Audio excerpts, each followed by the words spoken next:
વિકટ પરિસ્થિતિમાં રાજકીય પક્ષોની શું હોય છે ભૂમિકા? નમસ્કાર, હું છું પીનલ. સ્વાગત છે આપનું કરંટ ટોપિકમાં. જે પ્રકારની પરિસ્થિતિ અત્યારે જોવા મળી રહી છે, જે પ્રકારે અત્યારે ઈરાન, ઇઝરાયલ, અમેરિકા વચ્ચે જે યુદ્ધ ચાલી રહ્યું છે તેની અસર સમગ્ર વિશ્વમાં જોવા મળી રહી છે. બિઝનેસ ક્ષેત્રે એ સિવાય અલગ અલગ ક્ષેત્રે આપણે એ જોઈ શકીએ છીએ કે ક્યાંક સામાન્ય જનતાના રસોડા સુધી પણ તેની અસર ગઈ છે. હવે જ્યારે પણ આવો સમય આવે છે ત્યારે રાજકીય પક્ષોની શું ભૂમિકા રહેતી હોય છે? એમ તો રાજકીય પક્ષો રાજકારણ કરે અને જનતાનું કામ કરે એ જ ક્યાંક એમની ભૂમિકા હોય છે, પરંતુ આવા સમયમાં એમની ભૂમિકા ઘણી બદલાતી જોવા મળતી હોય છે.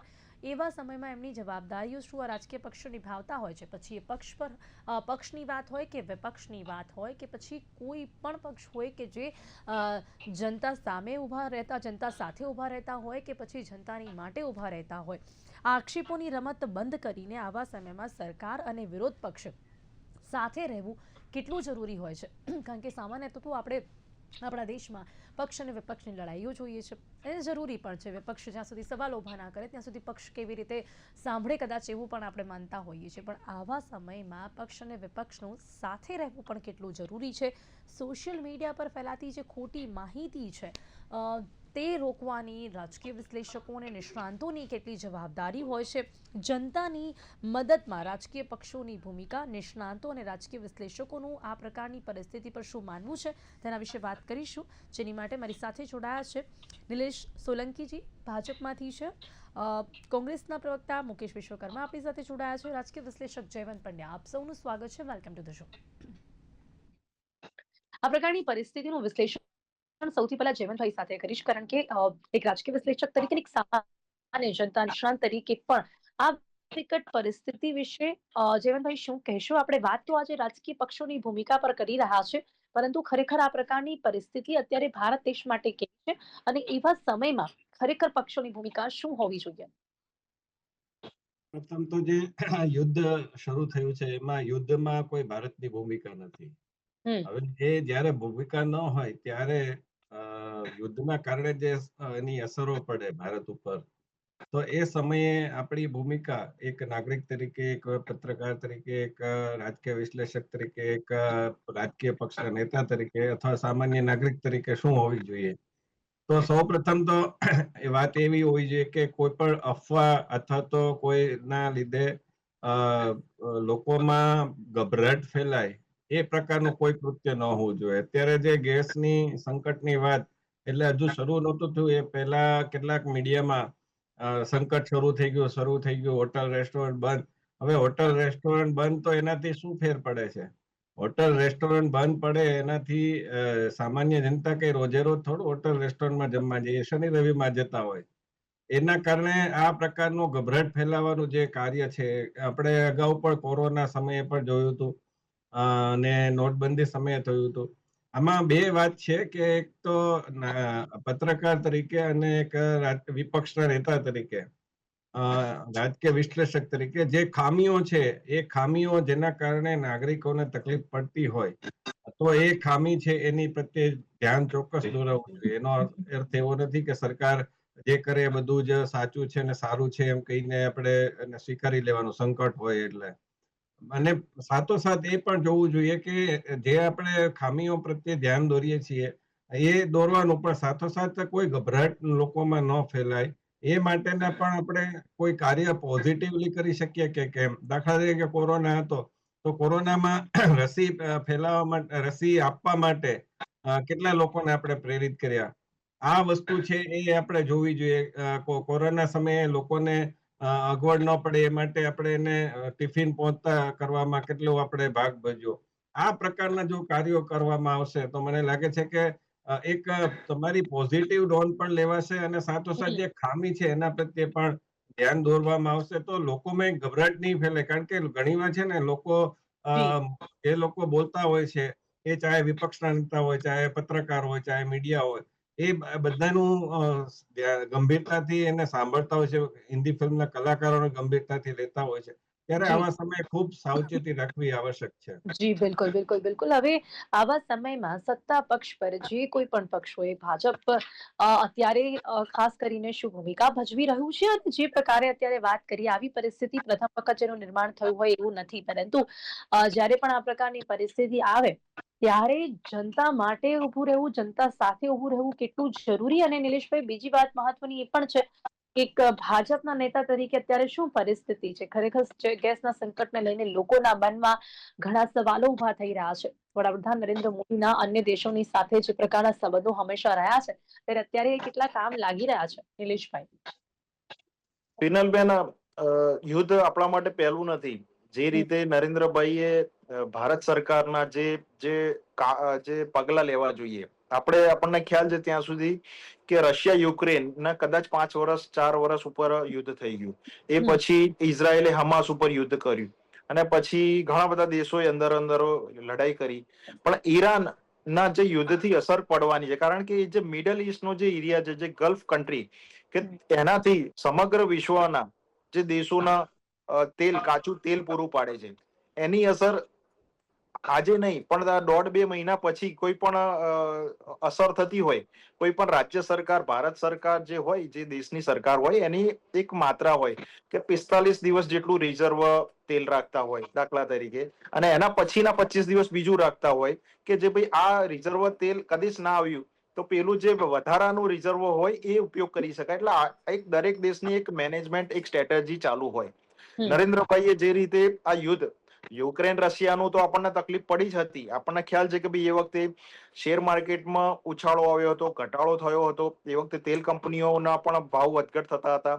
પણ એનાથી આપણે આ સરકારે શીખ્યા, અને એનાથી આજે બધા જ દેશોની યાદીમાં આવી વળે છે કે સૌથી વધારે જે દેશોમાં ભાવ વધઘટ થયા, પણ આજે પણ વર્તમાન દિવસ ટિલ ટુડે એક પણ પેટ્રોલનો ભાવ વધઘટ થયો નથી. જે માત્રામાં છે એ માત્રામાં જ છે. દરેક ક્રૂડ ઓઇલ જે બેરલનો ભાવ 120 સુધી પહોંચી ગયો હતો, આપણને ખ્યાલ છે. પણ છતાંય આ સરકારે, રાજ્ય સરકારે કેન્દ્રના માર્ગદર્શન હેઠળ મુખ્યમંત્રી ભૂપેન્દ્રભાઈ પટેલ, નાયબ મુખ્યમંત્રી શ્રી ધ્યાન આપી રહ્યા છે. ખાડી દેશોમાં ગુજરાતીઓની સુરક્ષાથી માંડીને હમણાં જ એક પ્લેન આપણા ત્યાંથી આવ્યું કે 250-300 વ્યક્તિઓ આવ્યા. હમણાં જ આપણે જોયું કે હાર્મોસથી એક તેલનો કન્ટેનર જે મેટ્રિક તેલમાં આવ્યું, એ પણ આપણી જોડે. એટલે આજની તારીખમાં હું આપને વિશ્વાસ અપાવવા માંગુ છું કે રાધણ ગેસના બાટલાથી માંડીને પેટ્રોલ પંપના સ્ટોક સુધી વર્તમાન સમયમાં કોઈ પ્રોબ્લેમ નથી, અને આને માટે સરકાર આગામી દિવસોમાં ધ્યાન આપી રહી છે.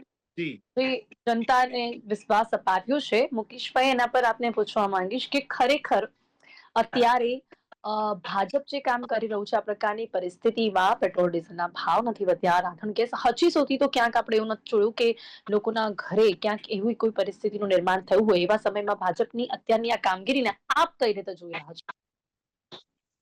જો સૌ પ્રથમ આ જે યુદ્ધ થઈ રહ્યું છે ને, એ નિંદનીય છે. જે કરે છે અને જે ભોગવે છે એ બંને બાજુ કહું છું.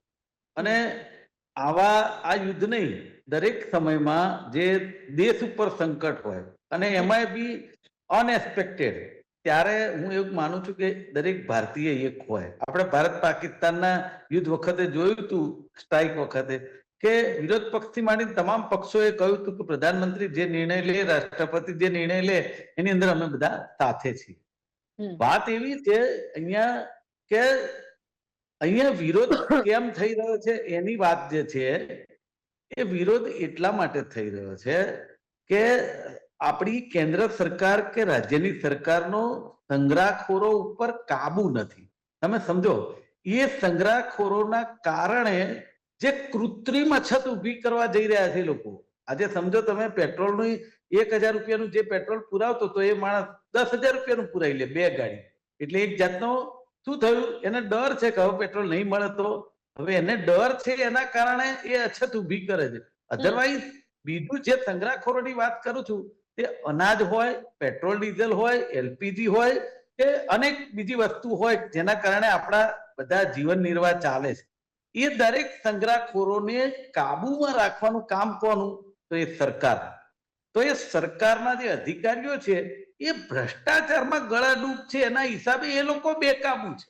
મૂળ વિરોધ પક્ષનું કામ એ છે કે જે વસ્તુ તમે વિરોધ પક્ષને સામે સ્ટેટમેન્ટ આપવા કરતા, મેં ગઈકાલે ડિબેટમાં કહ્યું હતું કે પ્રધાનમંત્રી મન કી બાત એકવાર કરે અને એની અંદર એ એવું જ કે ભૂપેન્દ્રભાઈ એ કરે कि जिस तरह से ये हो रहा है आप कतई चिंता ना करें, हमारे भारत देश के सभी पेज प्रमुख आपके घर पे एलपीजी दे के जाएंगे, चिंता मत कीजिए. जिस तरह मत लेने आते हैं उसी तरह एलपीजी और पेट्रोल की तकलीफ नहीं पड़ने देंगे. बस आटલું બોલે એટલે વાત પૂરી થઈ જાય.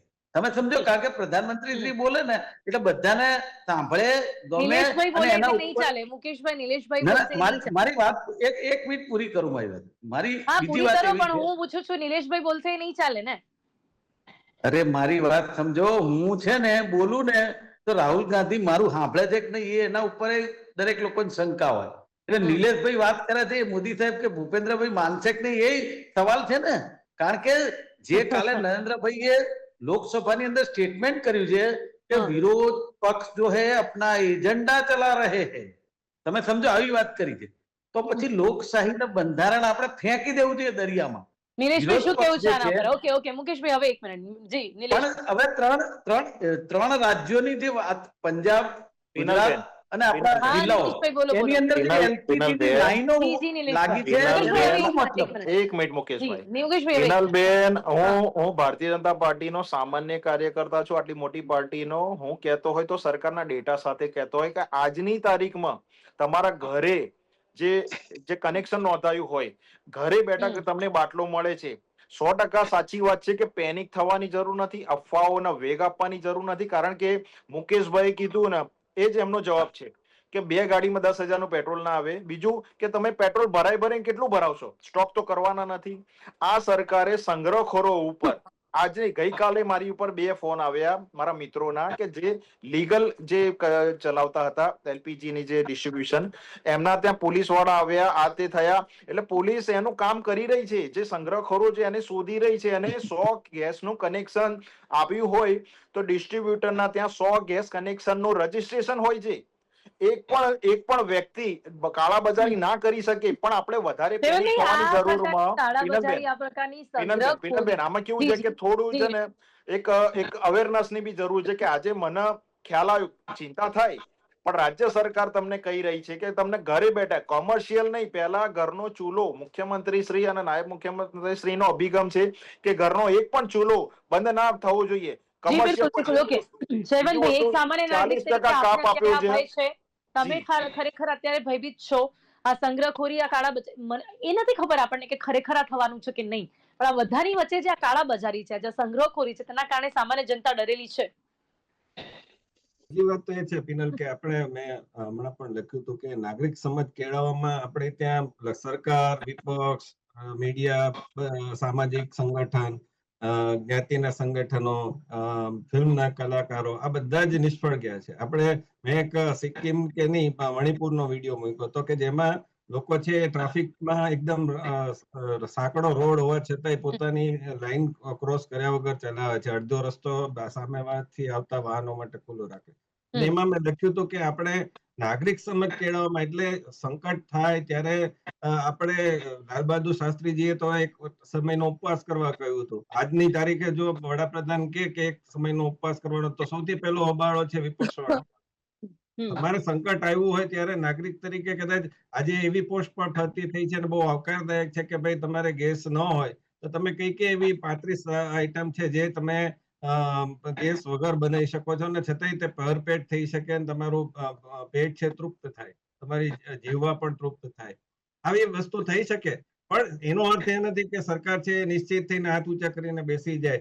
આજે મને કહો કે આ ગેસની જે એજન્સીઓ છે એને ઓનલાઈન બુકિંગ કેમ બંધ કરી દીધો? એનો અર્થ એ થયો કે એ લોકો છે ક્યાંક ગોલમાલ કરવા માંગે છે. એ લોકોએ કેમ એટલો બધા ધસારો થવા દીધો? એ કારણ છે ને, એ બતાવે છે કે આટલી લાઈન કેમ સર્જાઈ.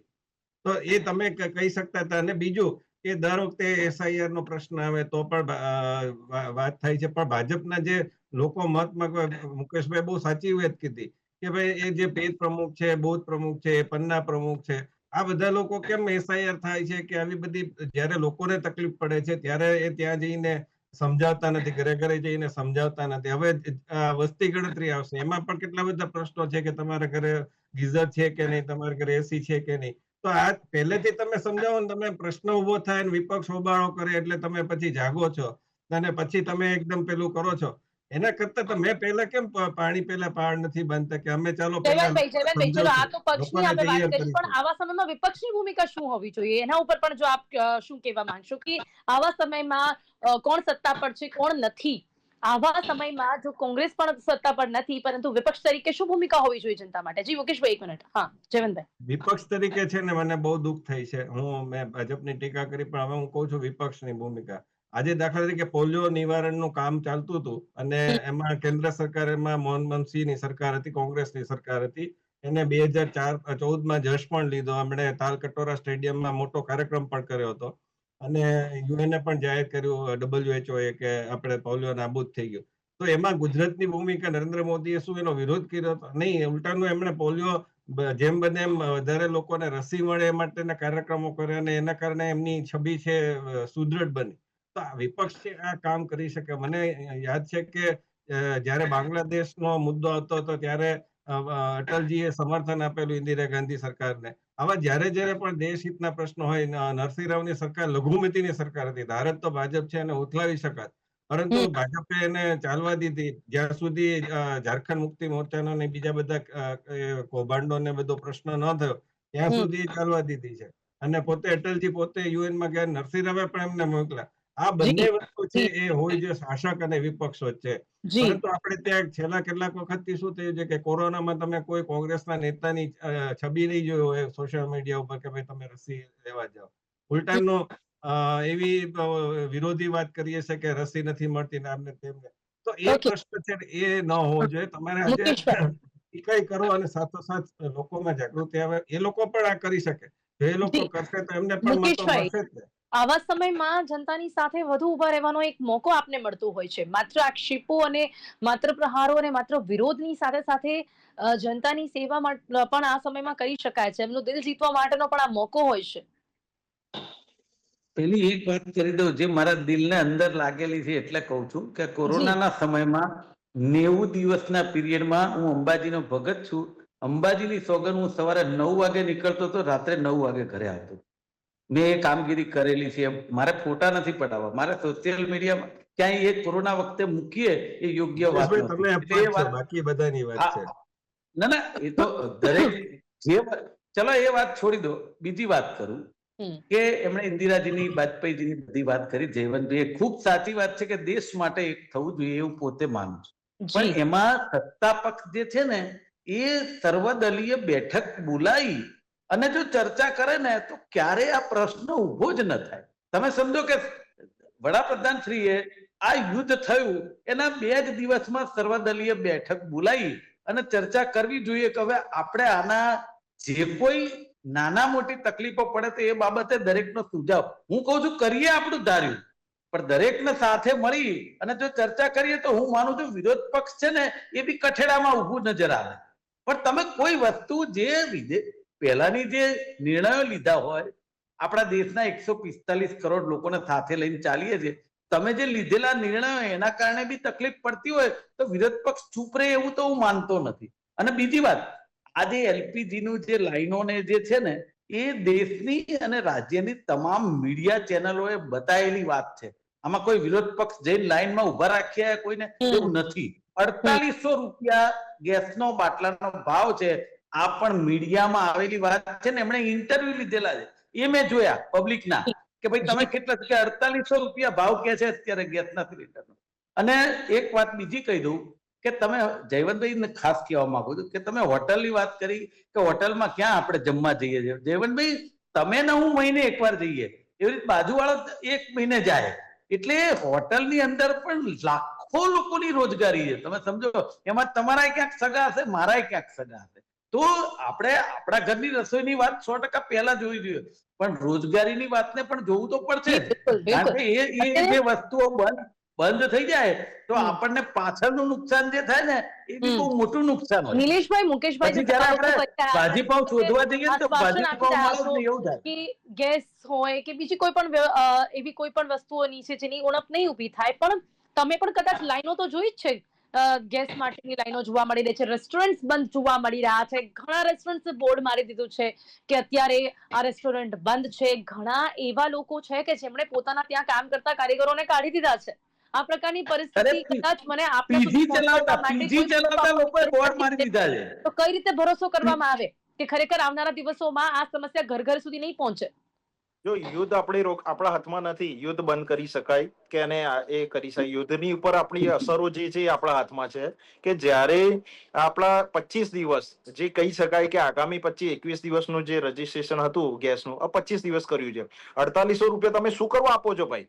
તમારા ઘરે 25 દિવસમાં બાટલો નથી આવતો. પેટનો તમે ખાધો સરકાર પૂરો એક આપે, મિનિટ પેટનો ખાધો પૂરો. એક મિનિટ નિલેશભાઈની વાત પૂરી સાંભળી મુકેશભાઈ, તમારા સમય હું નથી બોલ્યો. જી, આપણો વિપક્ષ કેવું છે કે પેલું કહેવાય કે ટીવી ડિબેટમાં સરકારની સાથે હોય, પણ આમે રાહુલ ગાંધીજી સંસદની સીડીઓ પર ચા બિસ્કુટ ખાતા હોય. આવો તો આપણો વિપક્ષ છે. વિપક્ષને ક્યારે બોલવાની જરૂર આવે કે જ્યારે દેશમાં અછત હોય, દેશમાં એક પણ ચૂલો ના જલતો હોય, લાઈનો થતી હોય, ભૂખમરો થતો હોય, નિલેશભાઈ, એવા સમયની રાહ નથી જોવાની કે સાવ લોકો આજે નિલેશભાઈ, મુખ્યમંત્રી એવા સમયની રાહ જોવાની છે? મુખ્યમંત્રી શ્રી પોતે વિશ્વાસ જોવા મળી આપતા રહ્યું છે. હોય. મુખ્યમંત્રી શ્રીથી તો મોટું કોઈ નથી ને આપણા ગુજરાતમાં. સીએમ કહી શકાય ને. એમને કહ્યું છે પેનિક થવાની જરૂર નથી. બધી જ જગ્યાએ તેલ પુરવઠો, ગેસ પુરવઠો ઉપલબ્ધ છે. માત્ર કોંગ્રેસને એક જમીન જોઈએ છે રાજકારણ કરવા. ભૂપેન્દ્રભાઈ કહેશે, મને એવું કહો કે ગેસની લાઈન જે દુકાનની આગળ લાગેલી છે, એ દુકાનની આગળ ઉભા રહીને ભૂપેન્દ્રભાઈ કહેશે કે ના લાઈન નહીં લાગે, તો માની લેવાનું છે? બેન, હું એ જ કહી રહ્યો છું કે જ્યારે જનતાને પણ પેનિક થવાની જરૂર નથી. આજે તમને મને ચિંતા થાય, પણ આપણી જોડે ગેસનો બાટલો હોય ને આપણે બીજો ગેસનો બાટલો માટે રજીસ્ટ્રેશન કરતા હોય તો બેન કઈ રીતે રજીસ્ટ્રેશન થાય? રજીસ્ટ્રેશન તમારા 25 દિવસમાં એક બાટલો થતો હોય, 2 મહિનાનો. લોકોના ડરનું આ કારણ છે જયવંતભાઈ? એ તો રહેવાનું જ. એટલે શરૂઆત મીડિયાથી થાય છે. હું પહેલે કહું છું, હું મીડિયાનો માણસ છું, એટલે હું હંમેશા પહેલા મારા જાતની એનાલિસિસ કરીશ. એટલે ત્યાંથી શરૂઆત થાય છે. કોરોના સમયે પણ આપણે જોયું હતું. પછી નાગરિકોની વાત આવે છે, પછી વિપક્ષની વાત આવે છે. સરકાર છે એ ખરેખર તો પહેલી આવી જોઈએ. હવે દાખલા તરીકે હું તમને કહું કે 1 ફેબ્રુઆરીએ જો તમે બજેટમાં ચાબહાર પ્રોજેક્ટને અટકાવી શકતા હો તો એનો અર્થ એ કે તમને જાણ હતી કે ઈરાન સામે કંઈક થવાનું છે, બરાબર? એનો બજેટ તો એના મહિના પહેલા તૈયાર થયું હોય, તો એનો તમને ખ્યાલ હોય તો તમે એ બધા પગલા તમે કેમ વિચારી ન રાખ્યા કે ભાઈ આ સંભવિત છે? ભલે તમે ઈરાન પર યુદ્ધ થાય પછી તમે એ પગલા લ્યો, પણ તમે આ સ્થિતિને કેમ આવવા દો છો કે જેના કારણે લોકોમાં ગભરાટ ફેલાય છે? વિપક્ષ તો એનું કામ કરવાનું જ છે. કયો દેશ કોની પર યુદ્ધ કરશે, ભવિષ્યવાણી કઈ રીતે બની શકાય? જાણકારી તો કદાચ જયવંતભાઈ લગાડવી થોડી અઘરી હોઈ શકે છે. પણ તો ચાબહાર પ્રોજેક્ટ છે કેમ અટકાવી દીધો? એનો કોઈ બજેટમાં આવતું હોય યુદ્ધમાં. છતાં હું કહી રહ્યો છું કે ભારત સરકારે તમને આશ્વસ્ત કર્યા છે, ગુજરાત સરકારે આશ્વસ્ત કર્યા છે કે કોઈ પેનિક થવાની જરૂર નથી. જે લાઈનો લાગી છે પેનિક થાય છે પછી કરો છો. થાય છે પછી તમે કરો છો. મારું કહેવાનું એમ છે કે પહેલા કેમ નથી કરી શકતા? તમારા ઘરે જ્યારે આમેનીનું મૃત્યુ થયું ત્યારે તરત નિવેદન બહાર પાડી દેવું લાઈન બંધ થઈ છે. આપણે પહોંચી વળીશું. મારી વાત નથી, ભેગા મળીને જરૂર છે. અને જે કે છે ને ગાઈડલાઈનો જે છે પક્ષીએ બેઠક બોલાવી છે. કોઈ પણ કાળા બજારીને ભેગા આપવાની જરૂર ઓપરેશન નથી. સિંદૂર વખતે શશી થરૂરને બધાને મોકલવામાં આવ્યા હતા, ત્યારે શશી થરૂરનો વિરોધ કોંગ્રેસ વાળા જ કરતા. આજે જે ટોક શો જે કારણથી આપણે કર્યો છે કે બધાએ મળીને આમાં શું કરવું જોઈએ, બહુ જ અંતિમ સમય છે મારી પાસે, એક જ સેકન્ડમાં આ હપ્તામાં એકતા દેખાડવી કેટલી જરૂરી, ખૂબ જ ઝડપથી નિલેશભાઈ. ખૂબ જ વાત સારી છે કે જ્યારે સરકાર, ભારત સરકારની જ્યારે નીતિઓ આવતી હોય ત્યારે વિપક્ષને સરકારની સાથે ઉભું રહેવું જોઈએ, ના કે એની જોડે વિરોધમાં ટીકા કરવી જોઈએ. જરૂરી છે. શું કહેશો? વિકટ સમયે જે પણ એજન્ડા હોય બધા નેવે મૂકીને સાથે મળીને કામ કરવું કેટલું જરૂરી, ને આપ કેટલા તૈયાર? મુકેશભાઈ જલ્દીથી. જો ભૂતકાળમાં પણ વિરોધ પક્ષ સત્તા સાથે રહ્યો છે, એ કોંગ્રેસ હોય કે ભાજપ હોય, એ મેં જોયું છે.